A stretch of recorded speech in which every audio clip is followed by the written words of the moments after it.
Hello and welcome to Roundtable. August the 24th, Ukraine's Independence Day, marked exactly 6 months since Russian tanks rolled into the country.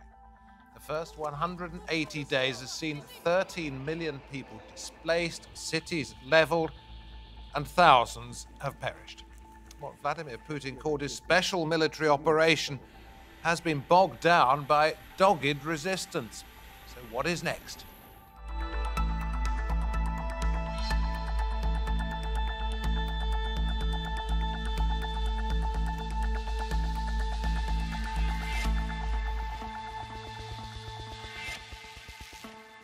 The sight of Ukrainians being killed, driven from their homes or from their country altogether during a freezing February was deeply shocking to the outside world, especially to Europeans, perhaps, in whose backyard the theater of war is playing out. For Ukrainians themselves, Russia's so-called special operations are merely part of a drawn-out campaign of intimidation and appropriation which saw the annexation of Crimea and the creation of Russian-backed separatist enclaves in the Donbass region as far back as 2014.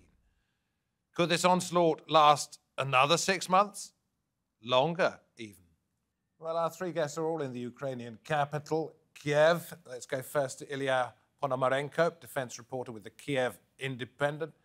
We say hello to Peter Zalmayev, director of the Eurasia Democracy Initiative, and Alexei Haran, professor of comparative politics at the University of Kiev, Mohyla Academy. Welcome. There will be a lot of programs 6 months into the invasion that talk about the politics, where it's going, the military side of things, but I want to keep this very personal because for the three of you, you have been living through the attack on your country, and I want you to remember things that have affected you, that have affected Ukraine, that you think might matter in the future. Some of it will be upsetting. I'm absolutely certain of that. Ilya, let me come to you first of all. On the wall behind you, be a rainbow in somebody else's cloud. Very hard to see the colors of the rainbow, I'd imagine, in the work that you've been doing in the last 180 plus days. What has been the worst thing about seeing what you've seen as a reporter? I'd say the worst thing was the feeling of the doomsday that is coming. I mean, the first days and the first hours of the big invasion, because I was in Kiev and the whole thing started in the early day with Russian airborne troopers with helicopters, all the jet sounds, all the Russian convoys approaching Kiev and Kharkiv and other cities. That was a sensation of the end of the days, the end of the world as we know it, as we, particularly Ukrainians, those who work as journalists, as scientists, and those who dream of democracy, of developing, of Western course. That was the feeling of the end. Did you think at that particular time, as you say, even before it had actually happened, that it would be over fairly quickly and that the end for perhaps yourself, your countrymen and your country was coming sooner rather than later? Well, it was yes and no. On one hand, I started settling down with this feeling that the war is coming. It will happen. And it will be bad. It will be a disaster to Ukraine. It will be extremely hard. There will be a lot of blood and will be existential threat to Ukraine. But at the same time, I had the knowing what my country is and knowing what the military is. I knew that it's not going to be as easy as many in the West presented it to be. It's not going to be an easy walk by Russians, with Russians taking over Kiev within 72 hours. I knew that there will be a bloody, hard war, but I did not expect the whole nation, in particular the military, the government, to be so successful in this regard. So I expected things to be way, way more dire. We will come back to that in just a moment. I know you took some photographs in Bucha, the scene of a terrible massacre in the early days of the war. Reflect on that, if you would, when we come back to you. But also you say there are reasons for optimism, and we will come to that. So, Peter, first of all, the worst part of the last 6 months for you, is it a personal thing? Is it to do with your family? Is it to do with what you've seen your country do? Please tell me. Yes, very much, in line with what Ilya just said. The very second day when I took off in a car for for the western parts of Ukraine to evacuate my family. As it got darker and there was obviously the traffic was just jamming the roads. It would take 2 3 days to reach the western parts of Ukraine, a distance of only 600 kilometers. And I just remember it was just like the sky was black, my mood was black. I was feeling like this was the pretty much the end of the world, sort of this Tolkien-esque kind of struggle of good against evil. And it was just like Ilya said, it was not certain at that point whether and how soon the side of light will overcome the side of darkness. It was something we had been getting ready for. The Western intelligence had been telling us it was coming, but until the first explosions, there were 13 explosions outside of Kiev that woke us up in the wee hours of the morning of the 24th. We didn't want to believe it. So foreboding, you didn't know what was coming. Now you've seen 6 months in what has transpired. I want to ask you about your country, and this is something that your president had to say. We finally became united, a new nation born on February 24th at 4 a.m. Not born, but reborn. A nation that did not cry, scream, or take fright. One that did not flee, did not give up, and did not forget. Is he right, Professor Haran, to say this was when the country really grew up? Well, I would say that actually Ukrainians demonstrated that they exist as a political nation, as a subject of the international politics since 2004 or since 2014, demonstrated that Ukrainians are ready to fight for its independence. So actually it was clear since 2014 that we are going to resist, and we were resisting Russia. And it was clear also in these different sociological polls. So they showed that Ukrainians would resist. But what happened after the full-scale war started by Russia is that actually now now Ukraine is united more than ever. That's true.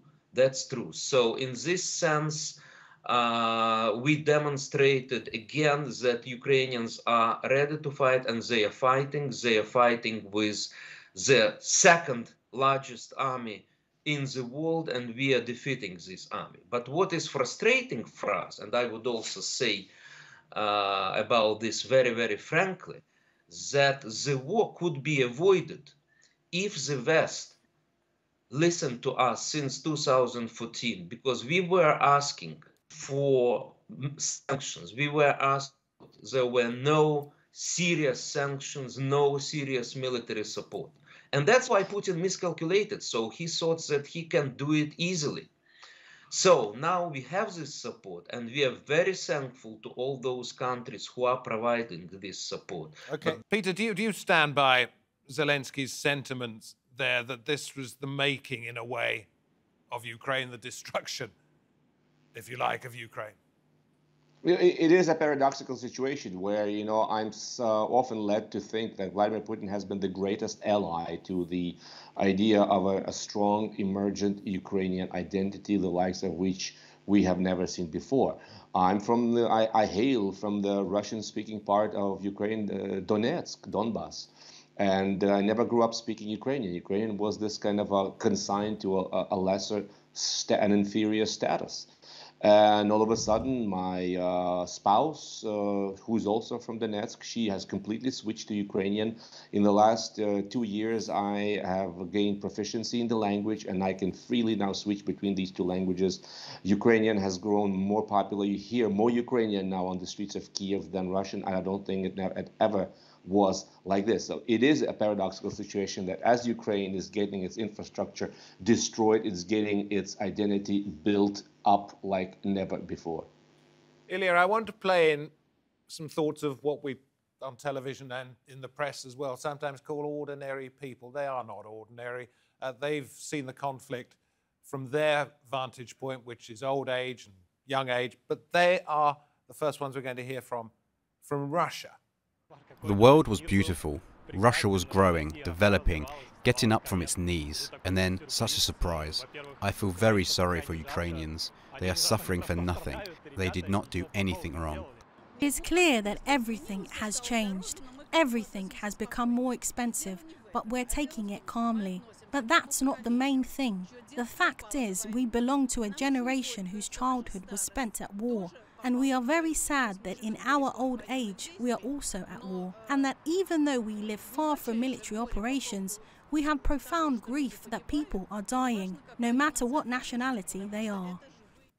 So two people there, Ilya, saying they wish there had been no casualties, but they're talking about Russian casualties and Ukrainian casualties as well. You have seen that war is indiscriminate, haven't you? Well, of course, war is always very, very far from what most people realize and imagine it to be. Of course, one of the things that I'm trying to tell my readers as I write my stories, especially when it comes to frontline reports, the one that I take with the military, is that war is about dirt. War is ugly. War is fearful. It's about blood, dirt, ugliness, and complete horror. And many people, 99% of people do not see actual battlefields. They have a rather twisted thing behind this. So yes, as they encountered the real conflict, the real war, they started getting rather surprisingly bad feelings about this. They see that war is not necessarily about, lines in headlines in news. It's not about figures. It's not about, CNN footage, but it's about a great tragedy on both sides. And the tragedy of the victim that has to sacrifice the best, and the tragedy of those who do this to us because they are doing the worst possible crimes against this, and many things that they have done stays with their lives, or they lose their lives for things so ugly. Peter was talking about the paradoxes, two things that are seemingly contradictory that exist side by side. And I'm wondering, with all the horrors that you've seen in the front line, such as what you saw in Bucha, you've taken some photographs there, there's much kindness to be seen in difficult situations as well. So war brings out the worst and the best in people. And the best in people, yes. It's a paradox. The whole war is about paradox. It just reveals the true nature of every human being, of every individual, be it the bad person, be it the most brilliant person. The war just gets things simplified. And it's absurdly paradoxical in this regard. We were talking about Bucha, but also I got a probably even more vivid example. Once upon a time, during the Battle of Kiev, I had a deployment with the 72nd Brigade, and I had a chance to visit the thing that they call the body exchange. So basically, Ukrainians had to exchange 6 dead Russian bodies of dead Russian soldiers for 2 living Ukrainians. So they had to dig them up from improvised mass graves and then send them to the Russian side via mediators. So one of those things that I saw there was that I discovered fatigues of one Buryat soldier, and Lupsan Dabayev was his family name, and I managed to find him, his family on the internet, find some, basically I reconstructed the whole of his biography. So the guy just grew up like 7,000 kilometers away in Buryatia, some 10,000 kilometers away from Ukraine. He was into boxing, into football, he was into many things, but he was most likely 24 years old. His mother is a teacher, and he grew up in a small town with no paved roads. And he just burned in a tank alive with almost nothing remaining of him for the sake of what? Well, I mean, that is an unanswerable question. In fact, it isn't really a question. It's just a dilemma that you presumably were confronted with, and it's something that will stay with you probably for the rest of your life, the futility of it all. Professor Haran, we're going to hear from 2 Ukrainians now their thoughts on what has been happening in the last 6 months. In 6 months, the peace of life has been broken for every family. How much destruction? How many dead? How can we understand this? What are they thinking? They need to go to ground in Russia and Moscow for this shame. My thought is he will not stop at Ukraine. God forbid, if he seizes Ukraine, he will go further. He is a terrorist and a killer. If you look at the whole method, it is clear. And if you look at those peaceful towns in Irpin, Mariupol, Bucha, how many people were killed there? It was committed by people who are not human. So there, Professor Haram, we have an 80-year-old person, we have somebody who's not quite into their 30s, and of course there are many younger people who will have felt the worst of this war. Do you fear for future generations with the horrors they've seen, with the stresses they have been under? Well, actually, I agree with what Ilya said, that the war is revealing also the best qualities as well, the worst and the best qualities. And I think Ukrainians demonstrated what they can do, and their optimism in the future. And we just finished the poll of what Ukrainians think about the future. And look, it's a time of war, and usually Ukrainians are very, very critical of what our authorities are doing. So usually in the polls, Ukrainians were thinking that the country is moving in the wrong direction because authorities are not good enough. But in time of war, they think that Ukraine is going in the right direction. This is very interesting. 90% are proud of being Ukrainian citizens, more than 90%. 90% believes in victory of Ukraine, despite all the problems that you have. So I think that, yes, this war also purifies, our souls and makes us stronger. Peter, let me come to you. Reference there the leadership, the fact that the authorities have got a higher approval rating than you might expect, which leads me back to Volodymyr Zelensky, most recently visited, from my point of view, by our outgoing Prime Minister, Boris Johnson. Is Zelensky essentially the perfect man for an imperfect situation? Or could anybody have led the country the way that he did, given the backing that they have from the people? Well, this is, David, this is yet another paradox. Zelensky was not a politician. He was a talented actor, a comedian. And so this was a moment where people were fretting he would be the least qualified, least prepared president to be a wartime president, fighting to defend the country against the world's second largest army. And somehow, and it's happened before in Ukraine's history, we've pulled through, and all of a sudden, Zelensky's precisely like theatrical talents have come to the fore. He has become a very able spokesman to the world, appealing directly to governments, to institutions, to award ceremonies, to celebrity communities for aid to Ukraine, and he has done it more ably than probably anyone else could do. Which is not to say that his future is assured. Once well, this is where I was going. I mean, is he only a wartime, if you like, prime minister? President, I beg your pardon, or is he going to be rather like Churchill, dumped by the populace immediately after the conflict, and then perhaps come riding back sometime in the future? Is this it? Is this his entire career? You hit the nail on its head with this question. That's precisely what the government, what Zelensky is fearing, including a possible challenge from the probably most popular person in Ukraine right now, and that's not Zelensky, that's Mr. Zaluzhny, who is the general, the chief of staff that is commanding the troops. It seems that the administration is fearing that he may stage a challenge. He has not made his political ambitions clear, but everyone understands that should he run, for example, in next post-war elections, he will certainly win, and Zelensky might find himself out of the job. Extraordinary. Ilya, I'm going to play in now. We promised some real voices. We're going to play in a couple of clips from Ukrainian soldiers. Now we stand in positions where they were. We push them away. but they are now making attempts to break through. The morale is higher than the first days of war, when we've been losing ground, and like everybody was expecting the Zbrojny Sily to collapse after another day. But then it was higher when everybody expected that the Russian force will collapse the next day, and now it's somewhere like in the middle, that okay, we're here for a long time, so we gotta like dig in, prepare for the winter.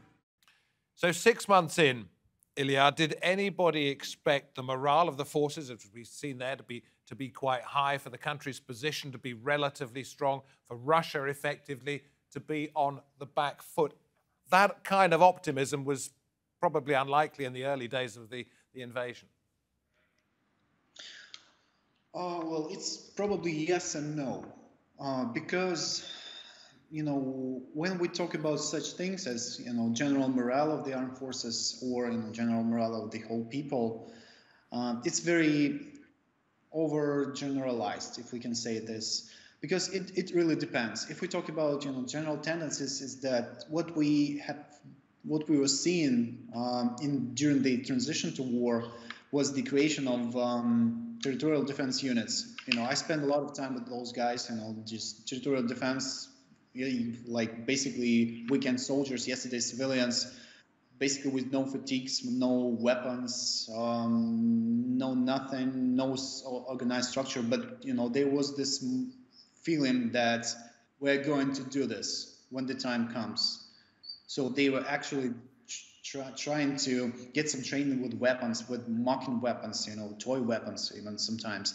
And I asked them, there was this atmosphere of being absolutely sure that when the time comes, we'll be ready and we'll do this. So there was a bit of recklessness about this. There was a bit of fear. There was a bit of, you know, ambition about this. There was the feeling of this has finally come, the ultimate hour.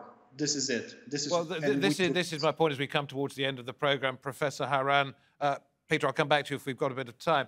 Professor Haran, he says, is this our hour, Ilya? What about our month? What about our year? What about years to come if this drags on, if it becomes a stalemate going on for 5, 6, 7 years? Is this the making or the breaking of Ukraine? Definitely not breaking. Okay, we demonstrated it at the beginning of the war. So again, we are ready to fight, and we will continue to fight. No Ukrainian president, no Ukrainian government would agree to the fact that part of Ukrainian territory is occupied. And this is because position of Ukrainians. Again, polls are demonstrating that Ukrainians would like to liberate their country and all the territory. So we will continue to fight. Actually, the question which you put to us, Ukrainians, this is a question which should be put to international community. Is international community is going to live with appeasement of the aggressor, or they will help Ukraine to defeat the aggressor? Okay, all right, Peter, very quick one to you. And again, another paradox. In a sense, is it a good thing that this has happened to Ukraine, that it's been able to show its character, to stand up to an aggressor, one that was always there lurking, and a danger even if it didn't invade? From the position of statehood, it is, as cruel and as insensitive as it may sound. From the position of someone, for example, who lost his loved one, it's always very difficult to say. But you know, as a country that has found its final identity and has finally found that its path is not with Russia, this has been once again, paradoxically, a good thing. And Ilya, you've seen some horrors. Do you agree with that sentiment? Well, of course, yes. You know, we were talking about this thing, is that, you know, many people perceive, you know, many people who, you know, follow this war on TV, for instance, or from the news, they miss a lot of essence of this. It's not about, you know, just, you know, one army attacking another army. It's always entangling a lot of human misery, a lot of very regular people just like me and you, clashing with many ugly things. And the worst thing about this whole situation is that all those things, like Bucha, like human misery, children dying, you know, people losing their loved ones, they could not have happened. So they were easily prevented, very easily prevented. And it's not the example of the war that was, predestined. It does not happen because of, certain political or historical processes that we have seen throughout the history.